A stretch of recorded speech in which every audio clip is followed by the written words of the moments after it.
একটা সময় গেছে হজ আদায় করলে অল্প টাকা লাগবে,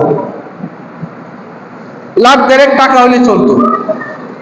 কথার কত 2 লাখ টাকা হইলে মনে করেন আজ থেকে কয়েক বছর আগে হজ করার মতো কি ছিল, সম্ভাবনা ছিল। ওই সময় অনেকের কাছে এমন অর্থ সম্পদ ছিল যে এই টাকা খরচ করে হজে যেতে পারত, কিন্তু অবহেলায় যে হজটা করে নাই, না করতে করতে মাঝখানে দাম হয়ে গেছে 7 লাখ 8 লাখ। এবার যেমন এর পরের বছর যাবো, দেখা গেছে এর পরের বছর দাম কত হয়ে গেছে, 7 লাখ হয়ে গেছে, 8 লাখ হয়ে গেছে।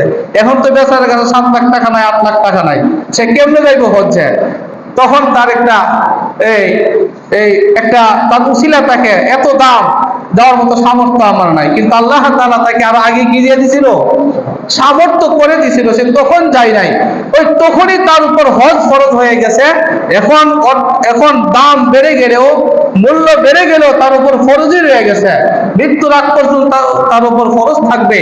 এই ফরজ আদায় না করে যদি মারা যায়, তাহলে ফরজ হজ ইবাদত পালন না করার কারণে আল্লাহ তাআলার কাছে তার কঠিন শাস্তির সম্মুখীন হতে হবে।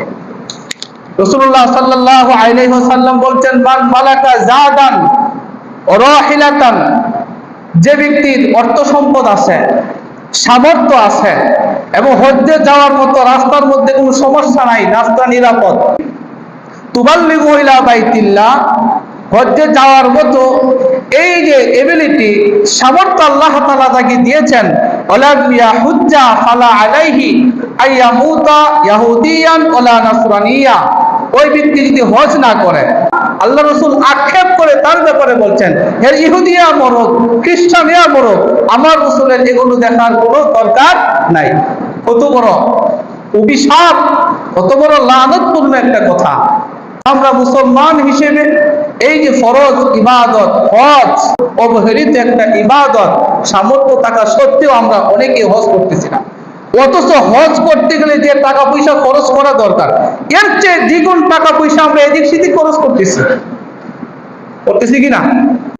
অনেকে আবার বলে হজ এখন করলে চুরি বাটপারি করন যেত না, মিথ্যা কথা বলন যাইব না, কাজে এমন সময় যাবো যখন থেকে আর মিথ্যা কথা বলবো না, হজ করে একদম এমন হাজি সাবমু, মসজিদের কোন আর ছাড়তাম না, তসবিলিয়া মসজিদে করে থাকবো, একদম পাক্কা মুসলমান হয়ে যাবো।